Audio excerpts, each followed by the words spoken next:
All I have in this world is my balls and my word, and I don't break them for no one. Do you understand? Okay, Balls, what's on your mind? Holy shit, fuck cats, we're back, and boy, I got a ton of stuff that's on my mind. I haven't talked to you guys in a long time. I know last weekend my show was on during the Super Bowl, so I doubt a lot of you people caught it, but there is in fact a lot of things that I would like to discuss from that. Two being main points in general. I might as well just get right into it. The first thing I find disturbing is the artist Pink. I always been a fan of hers. I think she's a really good artist, and I always enjoy her music. I mean, she's not bad to look at either. But I mean, always been an incredible artist. I always enjoy seeing her perform. So I was thinking there's no better candidate to do the national anthem this year than her for the Super Bowl. So yeah, she's then I go to find out that she is in fact deathly sick with the flu, but she did in fact push herself to be there because this was in fact a dream she had since she was a little girl. So I was happy to see that she made it, and I was curious to see how she'd perform. I mean, in my opinion, I think she did fairly well. She knocked it out of the park, but the funniest part about it to me is thereafter the next day I heard there was a big to-do about up to the point where she did perform. I guess she had a throat lozenge, cough drop, something in her in her mouth until she could sing, to soothe her throat. So but I guess nonchalantly, she put it in her hand and nonchalantly dropped it on the field.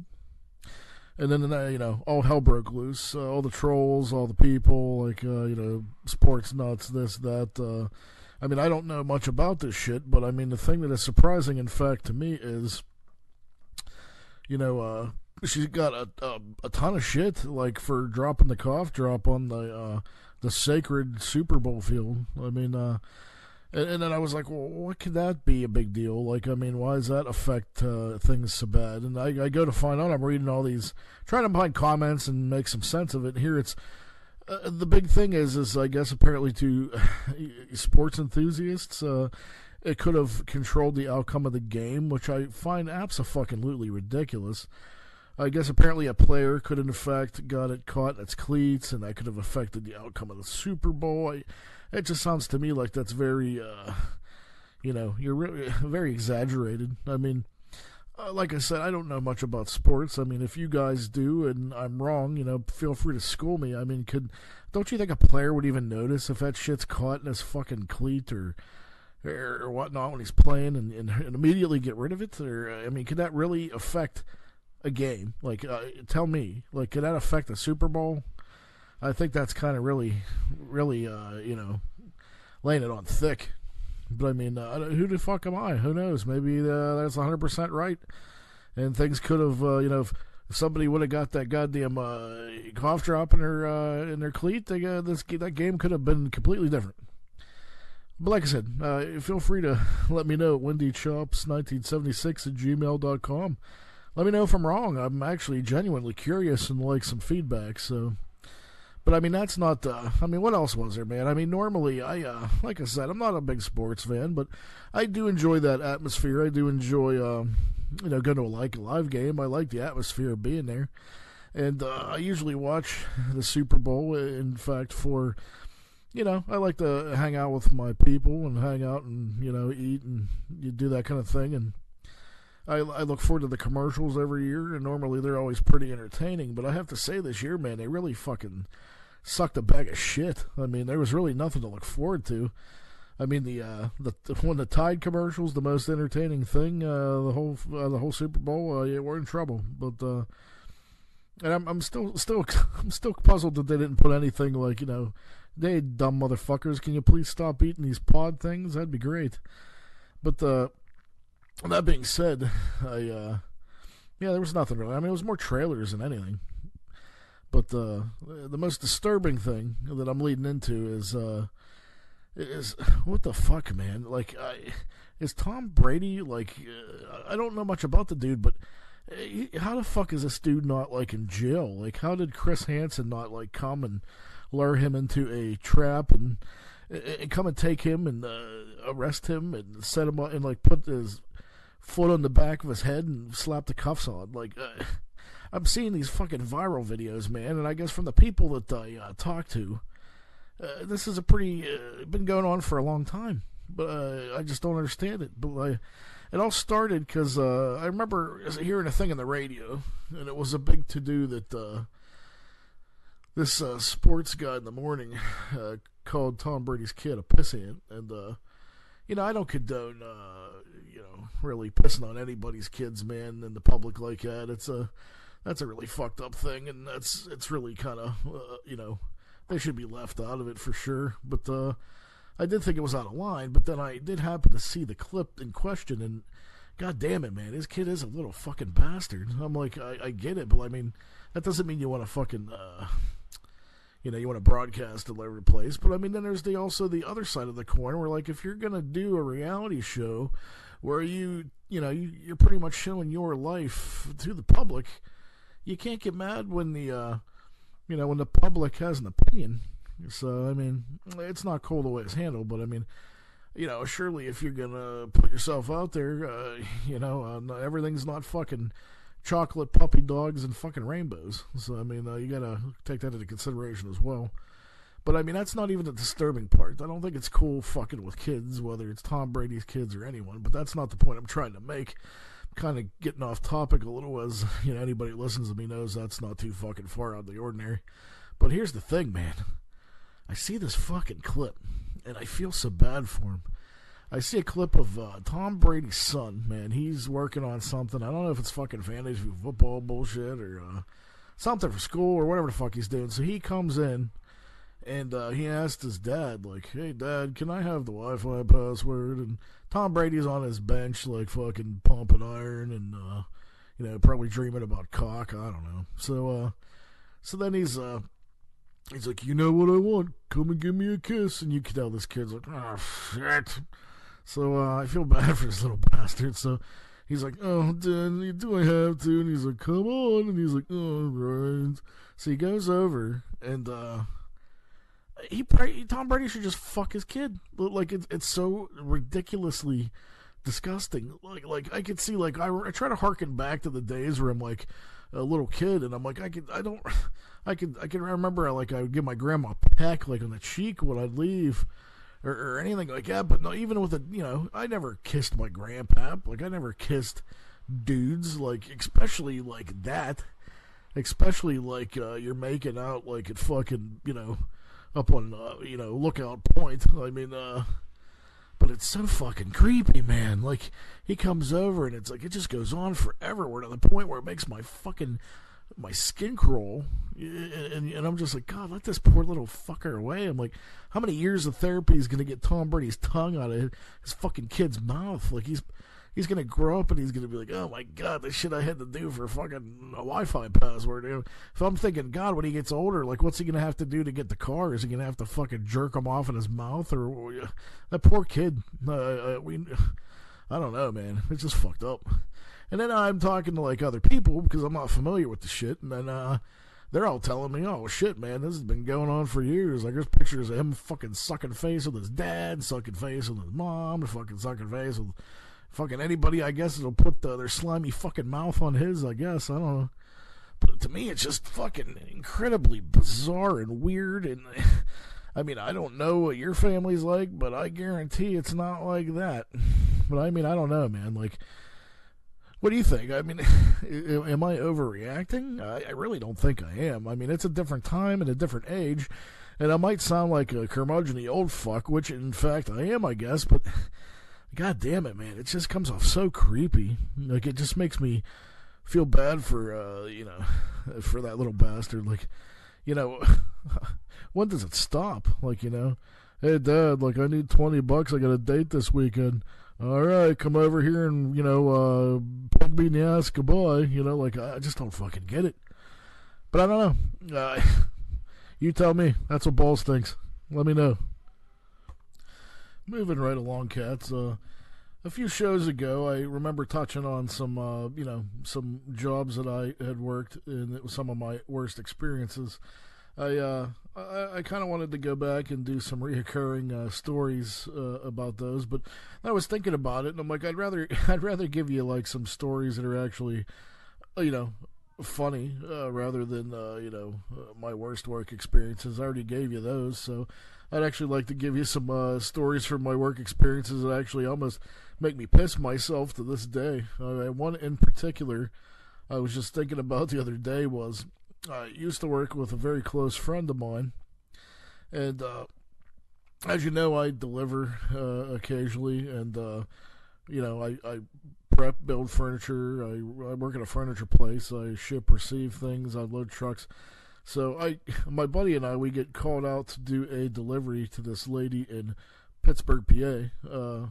So we get there, and her dog is just this little floofy dog with these big fucking floofy ears, and it's just being a pain in the ass, man. So we're carrying shit up to the third floor of her, her house, and she had like a fucking chair set and a table and legs and all kinds of shit. So we're carrying all the shit up, and it's like right underneath us, man. And like, most people, they don't secure their pets, and it's dangerous because like most of the time you're carrying heavy shit up there, and if there was an accident and you was to drop it, it's gonna explode like a tube of toothpaste, and that's no good. So you don't want Fluffy's head to explode off like a tube of toothpaste. That could be bad for anybody. But anyway, we're carrying the shit up, and we get up there, and we're like down Indian style on the floor because we have to put legs on this table. So I'm trying to take the bolts and nuts and shit off and get everything ready, and my buddy's doing the same. And in the process, I can't help but look over, and this fucking floofy dog keeps trying to stick its nose in my buddy's balls. So I mean, my buddy takes note of this, and like he lets it go once, and then I can't help but laugh, man. This lady's downstairs, and I'm laughing to the point where I'm an obnoxious asshole. Like when I laugh, it carries through the whole house. So he does it once, so then he would like back off, and then he would like sneak up and like put his snoot like right in my buddy's balls again, and I couldn't stand it. At this point, I'm in fucking tears, man. I can't stand it. So then finally, he's talking to this dog, and he's like, "What's that, buddy? You see something you like in there?" So like it would sneak in. So my buddy, without even thinking, man, grabs this poor fucking dog by the ears, pulls his fucking face, and grinds his little snoot right into his fucking chunk. And this thing is like, it's like doing its best. Its paws are flopping up, and it's trying to push back, and it's doing its best to try to get its face out of my buddy's nuts, and it can't because he's just overpowering him. So then I can't stand it. I'm fucking laughing. I almost pass out. And you hear the lady upstairs, "Oh, little Flu, she's not, giving you any problems, is she?" And he's like, "Oh, no, everything's fine up here." And I'm like, I can't stand it, man. I almost fucking pass out. And goddamn it, I think of that from time to time. And like, I was like one of the hardest times I've ever laughed. Like, but I've had, I've been blessed though, man. I've had tons of times where I've laughed almost be passing out. I mean, I like to think back at things like that.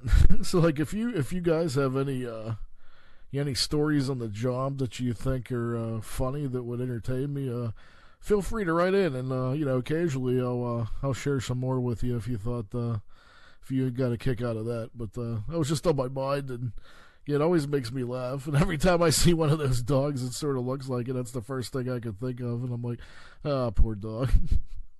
But anyway, yeah, if you guys, you guys think you have a story as entertaining as that happens at work, you don't have to give me the occupation, or, not the occupation, but you don't have to give me the name of the business, obviously, because I don't want you to get fired. But, yeah, write in. Let me know. I'd love to hear some. And in other news, I was actually looking forward to telling you guys I got some pretty excellent news. If you're a horror movie fan, much like myself, where you live it, breathe it, eat, sleep, and shit it, I got some awesome news. I was on bloodydisgusting.com the other day, and I actually, I've always been a fan of like the Child's Play series. My fiance, her daughter and I are into it. Like, we love watching those, and I got her into Chucky, so they've had some ups and downs, but overall I like it as a series. When I was a kid, that was a big part of my some of the stuff that got me into horror films. I liked watching stuff like that, and I'm kind of a sucker for any like possessed killer doll kind of thing. I always liked Stuart Gordon's dolls. I always thought was really cool.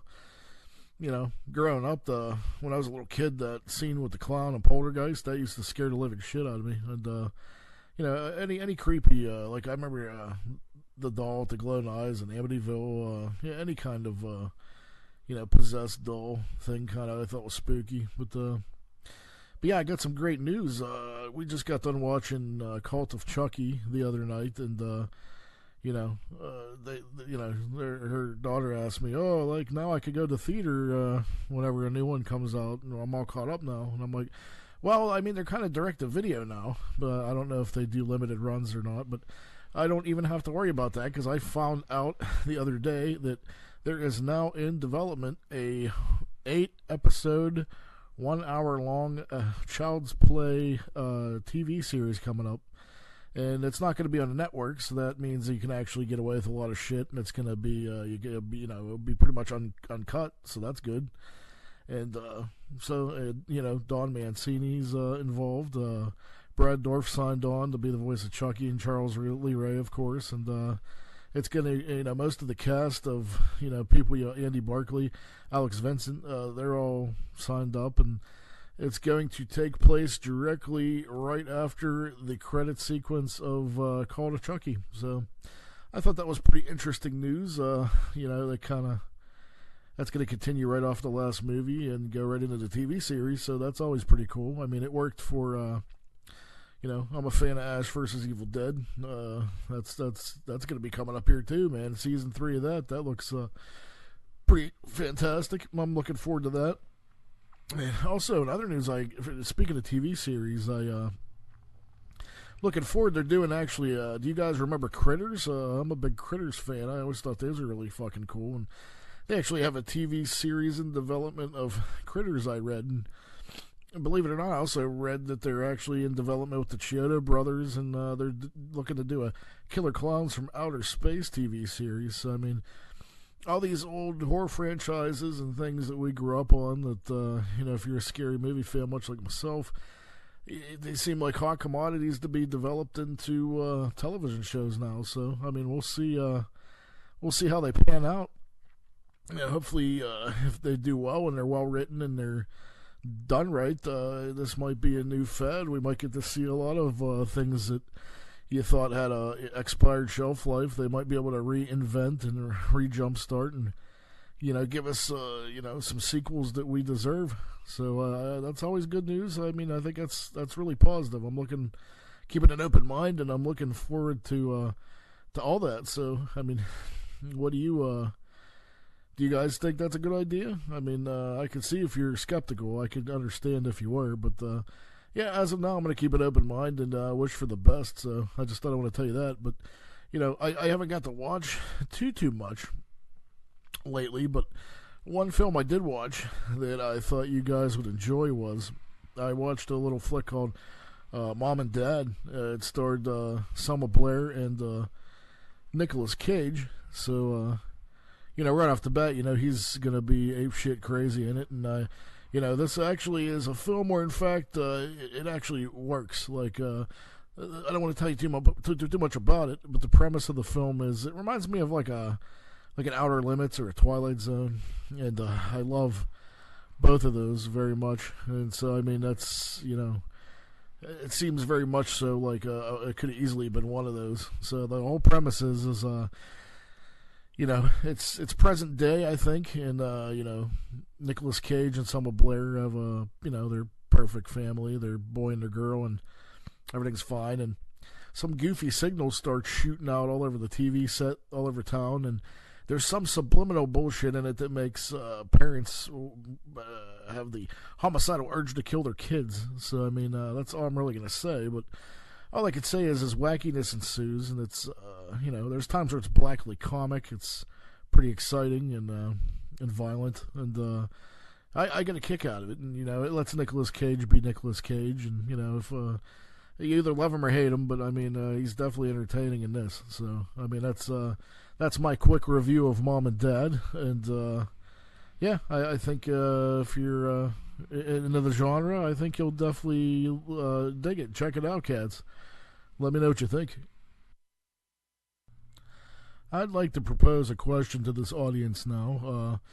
I've been having some reoccurring dreams lately, and I have reoccurring dreams I've had all throughout my life, and then I have reoccurring dreams that just kind of recently start. And in all honesty, I'm not a dude that, in all honesty, dreams a lot. Or I should say, I guess everybody dreams apparently, but you don't remember them. So I used to, up till recently, I used to probably remember a couple a year. But lately, I've been dreaming like a motherfucker, and they've been bizarre. It's never really good dreams. It's always very,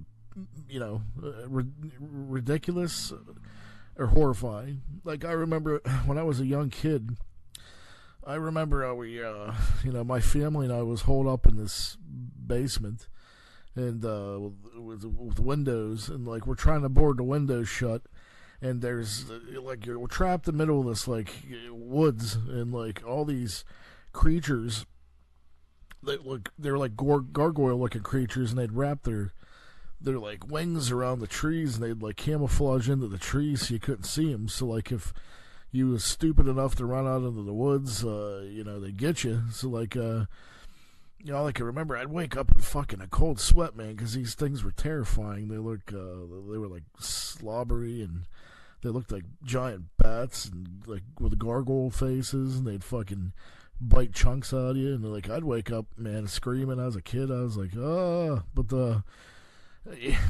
and then I called into the Medicated Pete show earlier this week to ask him about his dreams, and I have this. Lately, I've been having the most ridiculous reoccurring dream where I'm fucking buried up to my my neck and chest it's sand, and there's these fucking monster cats, and they have pulsating little buttholes, and they're shooting fucking turds on me, and it's just ridiculous. It don't seem scary when I talk about it, but at the time it's pretty fucking terrifying. So I mean, I know it sounds funny, but at the time I assure you don't. And they don't have stupid did you ever just have a stupid dream there was really no reason for it at all, and there's no, it's almost like a leftover brain fart in your head, a blip, and it's oh, here's this, I had a dream once. I woke up, and all it was I was at a table with my family, and we were eating black beans. I woke up, and I'm what the fuck kind of dream is that? I don't even like black beans. I don't. It was just, there really no reason for it. I'm what a waste of my time, But I mean, yeah, I wanted to ask you guys, the audience, all three of you, if you would like to submit to me your worst terrifying dreams. Everybody's had a fucking dream of falling. I find them fascinating, man. There's nothing I find more. Nobody really knows for sure why the fuck you dream. I've had that. They say if you fall and you hit the bottom in a dream, you die. I don't know if that's true, but I mean, I find it highly fucking creepy. I mean, everybody's had dreams of falling. I've had dreams that I'm gonna, being chased by a killer. I've had dreams where I get killed. Dreams are at my own funeral. It's just so crazy, man. Nobody even knows why you do it. That's creepy. What is the purpose? I have friends that are plagued by these things called night terrors, where it's a dream, but you can't fucking, you're paralyzed with fear, and you can't get out of it, and all the crazy shit happens, and you're just pretty much at its mercy, and I don't even know if I could psychologically handle that if it happened to me. But I mean, it sounds terrifying, man. Or you've had, you hear people saying that they've had the dead come to them in their dreams. Like, I've wanted that to happen, man. Like, I miss people in my family that's passed, and like I've never had that closure, and I would love for somebody to come to me in my dreams and do that, but it's never happened for me. Like, I would love that, but like, I mean, I don't know if, I say that now, but I mean, what if it happened and like it's the most terrifying thing, and I shit my pants? I mean, I don't. It's hard to say unless you're in the moment, I guess. But I mean, I've always found that fascinating, man. Dreams are just, just a very fascinating thing in general. So, yeah, I'd love to hear, I shared a little bit with you guys. I'd love to hear what, in fact, your most fucked up and creepy, crazy dreams are. So, again, WindyChops1976 @gmail.com. Send me an email. It's now time for that time that everybody's been waiting for all week. Hope you're ready to be depressed, kids. It's time for XTinas Depravity Corner. Yay! Give it up for XTina! Woo! Here I am. Yay! I don't even know that I have that much depravity. I mean, there's so much depravity that it gets overwhelming. So I tend to overlook a lot of it because it's just like, oh my god, not this again. But, so I guess today we'll discuss something I read. It's a local story here out of Pennsylvania, up near Erie, I guess. And it would seem that there is a fire chief in a small little dinky town that I guess is on the, what do you call it, the child molester list. And he's still on there, but he's the fire chief of this town, and I guess people voted him in. I don't really know how that works, but so I guess he's some sort of, civil servant in a way. And so he's on the Megan's Law list, and he's a registered sex offender. That's the word I'm looking for. So but the guy's like in his 40s, and this happened 20 years ago, and so my assumption was, okay, he must be one of these situations where he was like 19 and his girlfriend was 16 or something, and the parents sued him because they were ticked off or whatever. No. Let's say he had sexual intercourse with a 4-year-old child. 4-year-old child. I don't think that's good. I don't think that you should be the fire chief. Now, here's the thing. He did go to jail, and he did serve his time, which I think was 5 to 10 years. I don't even know that you should get out of jail if you have sex with a 4-year-old child when you were like a 20-year-old man. But hey, who am I? I guess I don't know these things, and I don't understand the law and how it works. So one could say he's reformed, and this was 20 years ago, and he did serve his time. And okay, I mean, I guess, but I don't think you have any place being the fire chief of any town or in any sort of public service at all whatsoever. I just think that you should lay as low as possible and just mind your own goddamn business. But that's my personal opinion. What are your thoughts on that situation there, Balls? Oh, I have plenty to say on this situation, and it seems like every week I hear a new case like this, and I know I've said this before, and I'll say it again. The only difference is, in this particular scenario, this guy, it happened a long time ago. Yeah, but here's the thing. The thing that you happen to gather from these cases, and it's something that I've put together just from hearing so goddamn many of them, is once you're a dirty kid fucker, you're always a dirty kid fucker. I don't believe in reformation of any kind. I don't believe in the mea culpas that people give to these fucking idiots. And all they do is, if you look, it's a revolving door. They're reformed. They get out and they do it again, and they wreck another kid's life, and they wreck another kid's life. There has to be a point where there's some sort of permanent solution. I don't believe that it's a waste of taxpayers' money. It's a waste of children's lives whenever this happens. I never understand these fucking people, man. Like, I don't understand. I guess you have to have the inner workings of a madman to fully understand like how somebody could do something that disgusting. Like, I mean, what is even your basis to fall back on? Like, oh, it was crying sexy and it turned me on. Like, I tripped on a banana peel and my dick fell in a 4-year-old. Where is the fucking excuse for this at? Like, what is the mindset? Like, what, she had a tight diaper on, she was coming on to me? Like, I don't get sick fucks like this. I don't get them.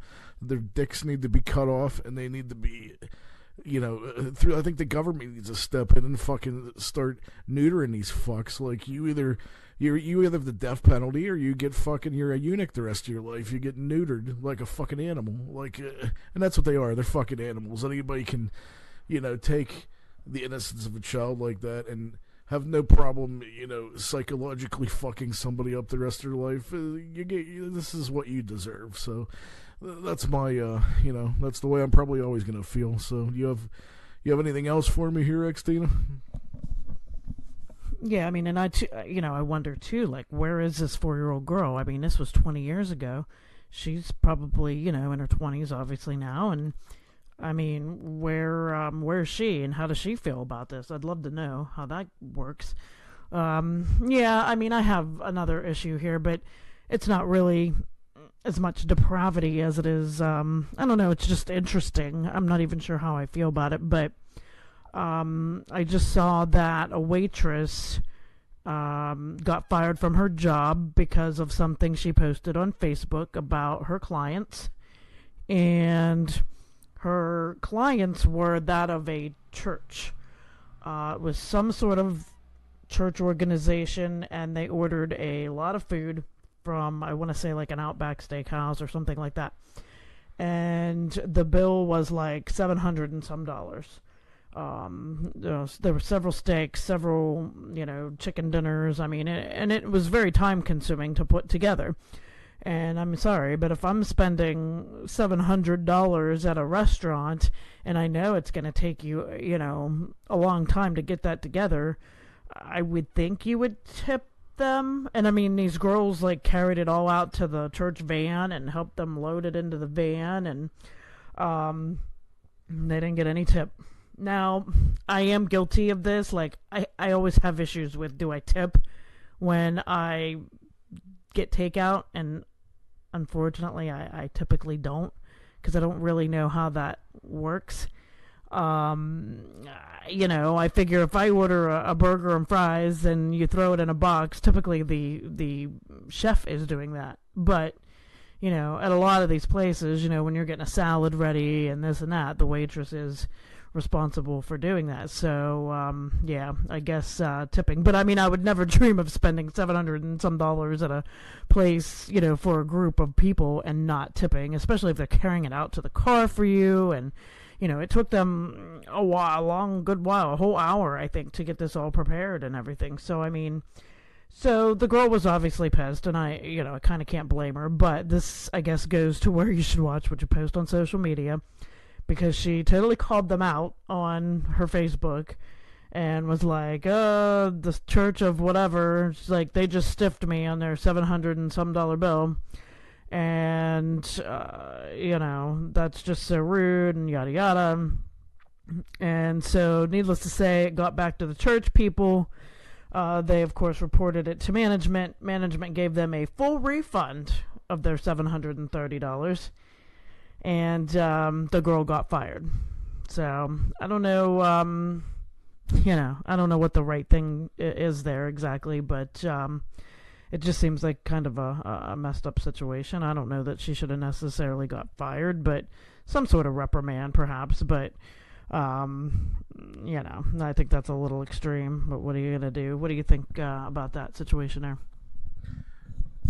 Another good one, man. Like, that's everything you hear is always very thought-provoking. I actually have a lot to say about this one as well. I'm enjoying this. This one, I mean, I could kind of see from both sides of the tale. I mean, as a dude that goes out regularly and spends his life, mostly delivering furniture to rich assholes, I could tell you these people don't generally tip. But I mean, here's the thing. I mean, it's a lot of different whenever it's church folk. I mean, you should fucking know better. I mean, that's how I feel. I mean, it's such an organized thing already. There's no reason, you shouldn't be able to throw these hard-working people a few dollars. I mean, not only that, you get so much in tithe and all that other bullshit a week to keep the church going. You surely can't give people a couple bucks. That's bullshit. They can afford to do so. And I mean, that's the thing, too. I mean, and the lady's wrong, too. I mean, everybody feels the need to everybody thinks like their feelings are so valued on these fucking social media sites and bullshit. Like everybody has to unburden their fucking soul, and everybody thinks everything they fucking feel and think and shit, everybody's just dying to fucking read. Like, I fucking could care less. Like, I don't understand why everybody has to fucking post every moment of their life on fucking social media. It's just that's something that completely baffles me. Like, the lesser the better to me. Unless somebody specifically wants to know, like my rant I did earlier about people posting their fucking meals on Facebook. Fuck you. Fuck all you assholes. Like, oh my god. Like, it's to the point where you're having a fucking home life, a work life, a personal life, and a social media life. That's just, to me, not very healthy. I mean, there should be a very clear divide on that. But, no, I mean, church people generally are fuckheads anyway. I mean, I grew up in the church. As I said, I'm not ashamed of my faith, but I can't tell you, every fucking sheep isn't a fucking meek and happy, go lucky person. Every wolf isn't a bad person either. What I'm trying to say is there's wolves in sheep clothing. I mean, some of the nicest people I've met, and some of the people that's actually going out there doing what you're supposed to do is the people that you wouldn't even lay a second eye on, people that most society frowns on. They're probably some of the best people, and some of the fucking biggest cunts in the fucking world are these fucking church people assholes. Like, I'll give you a good example today. We're going to McDonald's on the way to XTinas had to work. We're coming out, and me and her daughter almost get hit by one of these fucking church dickheads, and they back out. They're not even looking where the fuck they're going, because they rule the world. So so then I bitch at them, and then they try to do that fucking bullshit where they're like, "Oh, bless you, oh, he said he was sorry. Sorry, I almost fucking killed you and your family. I don't know why you're upset, you fucking asshole." So then she's like, "Bless you." After I was bitching at her, she's like, "Bless you." So I told her to go fuck herself. That's how I think about fucking, these fucking two-faced cocksucking church people. So, if you're legitimately a church person, I think that's fucking fantastic, man. If you're out there living a life like you're supposed to, I fucking, I couldn't fucking be more jealous. Like, I think that's an amazing thing, and a very special person could do that. If you're out there parading around and it's the fucking trendy thing to do to look like a church person, I hope you go to the pits of hell, you fuckface. Like, that's exactly where I think you need to go. So, yeah, anything else? Yeah, not really. I could go on and on all day about, drug addicts and all sorts of things. I think I'll take the high road today and leave you with this. Don't do drugs, kids. Drugs are bad, okay? Moving right along, cats. I from time to time like to surf the net, and I find little gems here and there that make me chuckle. And yeah, I've watched this quite a few times, and I'd like to share with you guys. You might have seen it already if you're on social media. It's been floating around, but someone took the time to actually edit Samuel Jackson, and every time he says "motherfucker" together since the beginning of his career up till now. Well, I mean, probably late 2017, and I love him. I've loved him, Pulp Fiction alone, but way before that even. Such a such an entertaining actor. I dig him, and I always get a kick out of hearing this, so I thought I'd play it for you cats real fast. And I have a couple other little gems I've come up with. I'm going to play you real fast, and then I'll get to my next couple topics, and we'll probably close it out for the week. But I don't know. I just wanted to play this real fast because it always kind of makes me laugh. Here goes.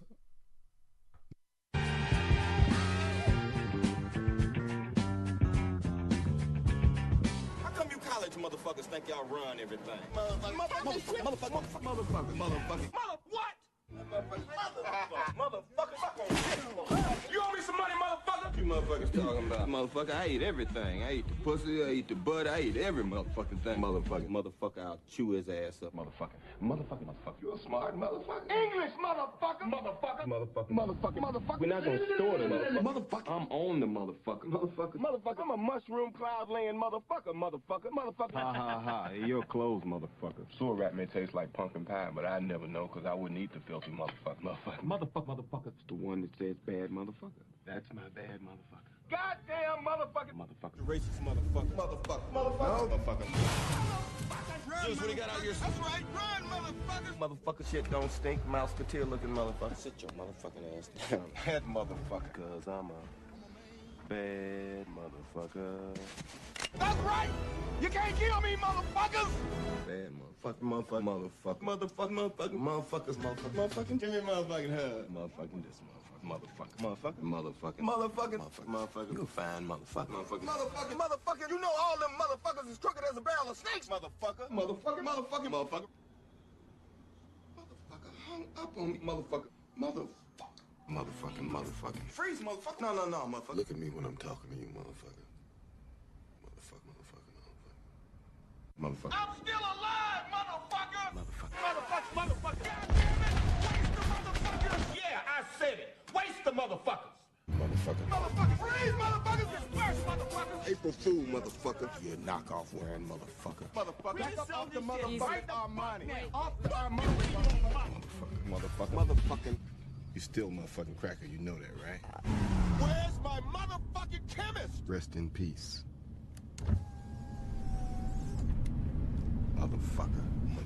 Taste the motherfucking rainbow!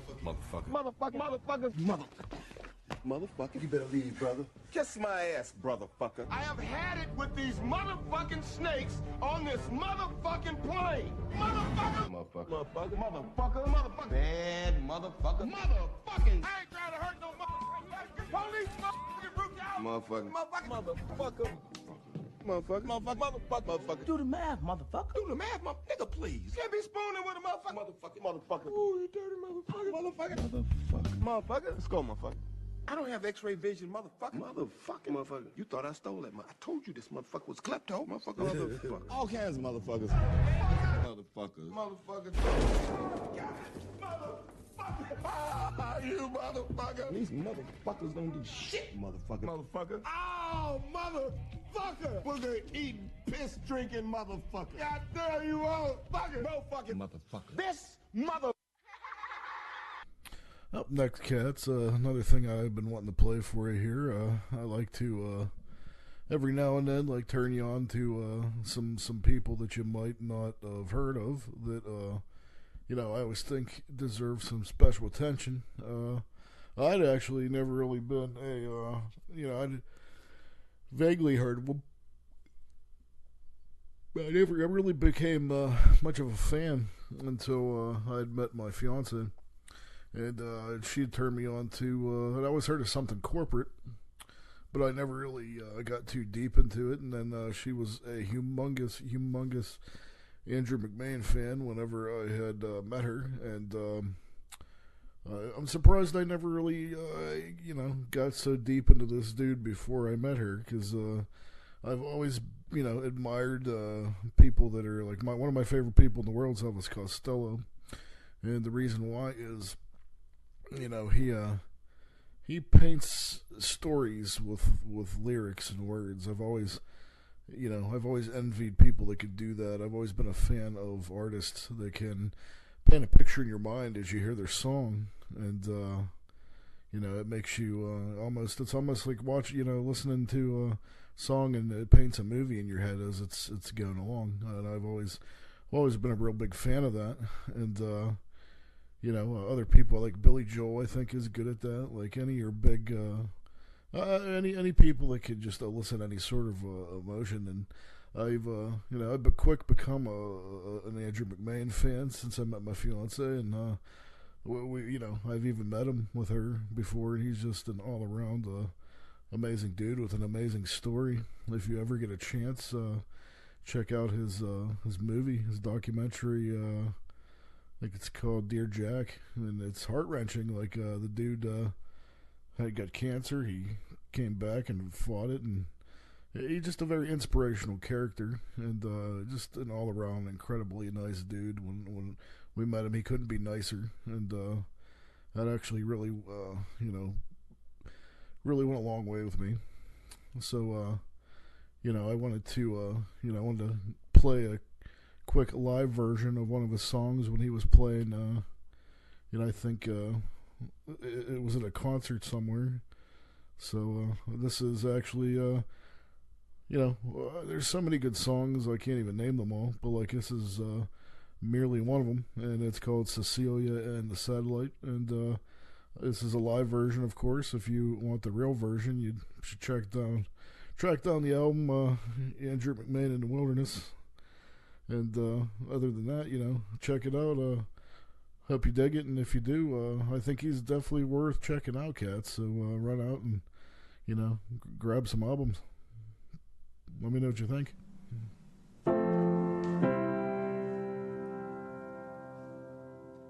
I locked myself in a hotel room, then waited all night for the walls to move. I've loved some girls that I barely knew. I've made some friends and I've lost some too. Crashed my car, I was 17. My mother in the seat riding next to me. The things I've learned from a broken mirror, how a face can change when a heart knows fear. For all the things my eyes have seen, the best by far is you. If I could fly, then I would know what life looks like from up above and down below. I'd keep you safe, I'd keep you dry. But don't be afraid, Cecilia, I'm the satellite, and you're the sky. Whoa, whoa, whoa, whoa, whoa. I've cafe crawled through Amsterdam, been around the world with a punk rock band, and I've seen London and I've played Japan. I've been knocked down, I got up again. For all the places I have been, I'm no place without you. If I could fly, then I would know what life looks like from up above and down below. I'd keep you safe, I'd keep you dry. But don't be afraid, Cecilia, I'm the satellite, and you're the sky. And you're the sky. I'm the satellite, and you're the sky.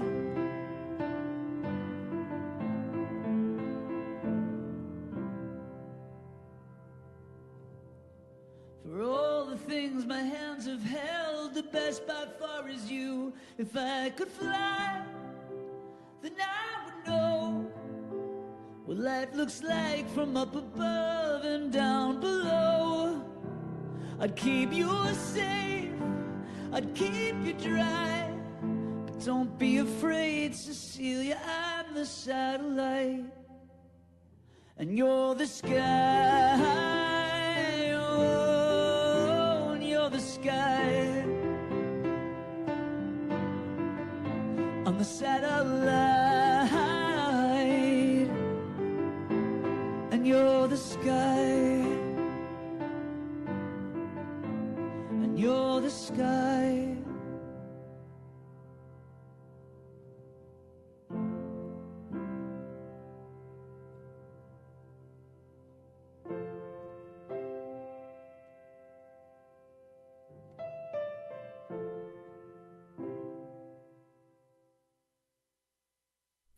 Well, cats, I hope you enjoyed that. I'm actually going to spend the next few minutes here doing some updates here and telling you a little bit about what's going to be coming up in the future. I am actually still working on securing, I have an interview coming up. I don't know as to know sure when, but you guys could be looking forward to an interview with Gary the Retard and his handler at some point. I actually, it should have happened by now, but I know they're extremely busy, so I will keep you updated on as to when that comes. Some other things to look out on the horizon for. I'm going to have an interview,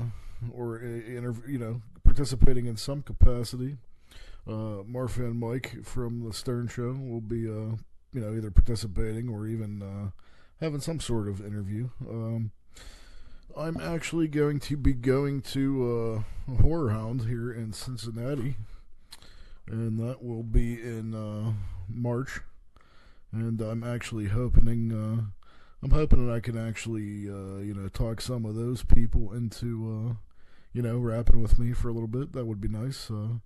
If not, I'll at least have a show where I could break down my time and experiences for you and tell you who was cool and maybe who was not so cool that I meet. And I'm sure there's gonna be a lot of weirdos there, so I could at least talk to some of them. So that'll be cool.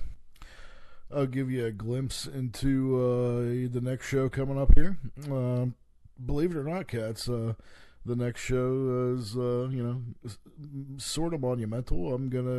Today's the 9th show.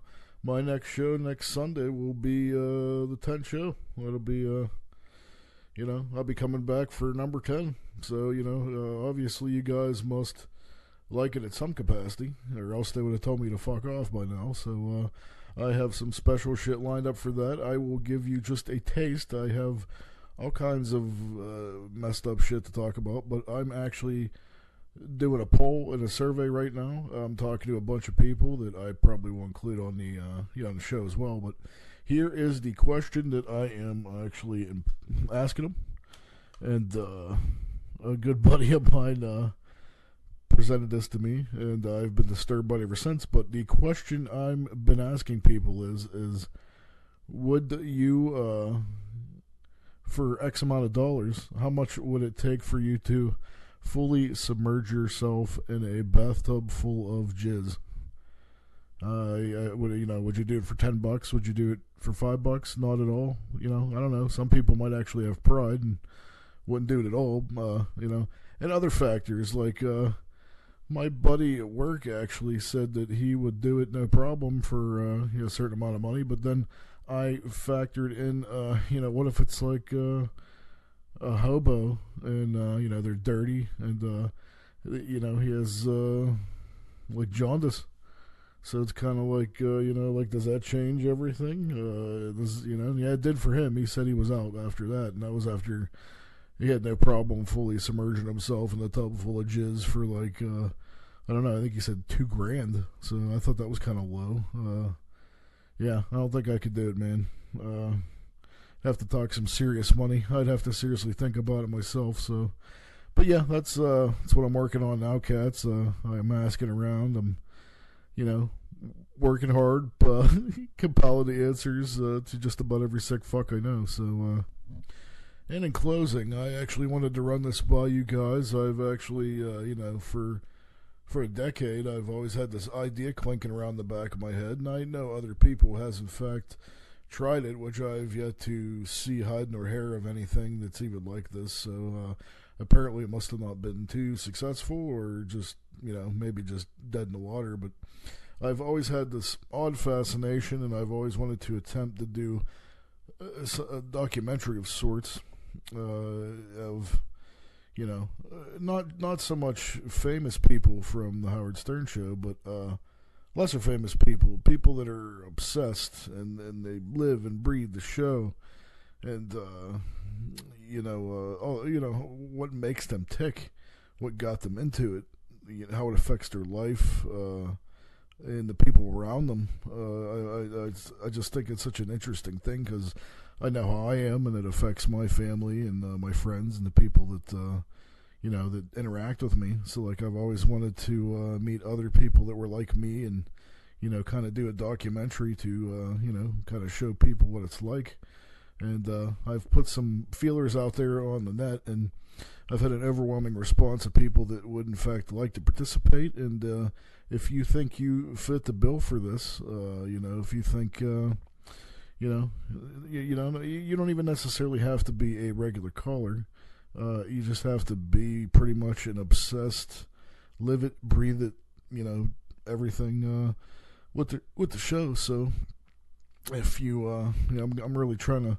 I'm not sure what kind of format this is going to take, but part of me wishes I had to, I had the money to actually kind of do an actual film. But I mean, I'm thinking it's more or less going to be maybe a 1 or 2 parts, kind of a docu-series on my show here. So, I mean, that's good too. I mean, I can interview people. We can, they can send me things, and we can, I can edit it, and we can, make it as good as possible. So, if you find yourself thinking that this might be you or something you'd like to, a friend or a family member that's crazy and obsessed and constantly dropping lines from this show and drops, and that's all they think about and talk about. And you might want to, tell them to send me an email here at wendychops1976@gmail.com. Other than that, cats, it's been a great week. Getting to talk to you guys again. I got so much planned. Thanks for giving me a chance. I know, a lot of you guys out there think I suck, and that's great. And but a lot of you cats are really enjoying the show, so that means a lot to me, and I appreciate it. So thanks for giving me a chance, and I can assure you guys I got so much shit I'm working on, and hopefully you'll all find it entertaining or funny in some capacity. So stick it out, man. You might get to see some shit you might like. So that being said, this is Balls from Ellwood. The next time you talk to me, I'm hoping to be doing a live show from Pittsburgh, Pennsylvania at Smiling Moose. I got my buddy High Pitch coming to town. I got my buddy Speech Impediment Man coming to town, and I'll be there. And, there may or may not be some other surprise guests in the mix. So, next show I'm hoping to be live from the Moose, if not, doing some recording from the Moose, so you guys can look forward to that. Other than that, this is Balls from Ellwood saying peace and love, folks. Take care. I'll see you next week, guys.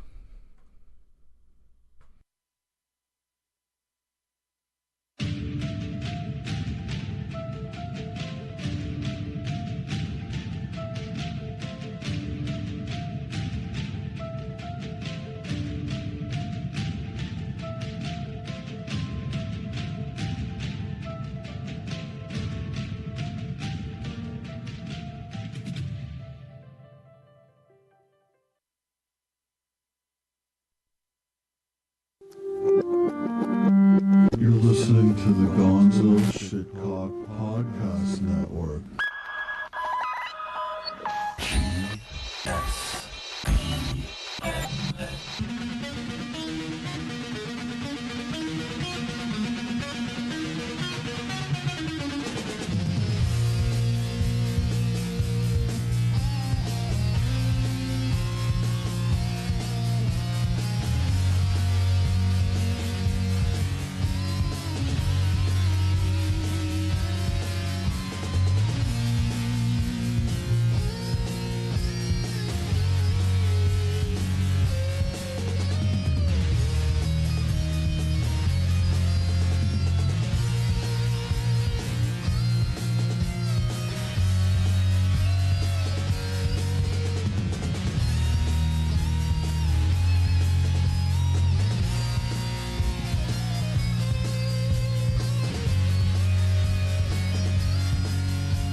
ESPN, the Guns of Chicago Podcast Network.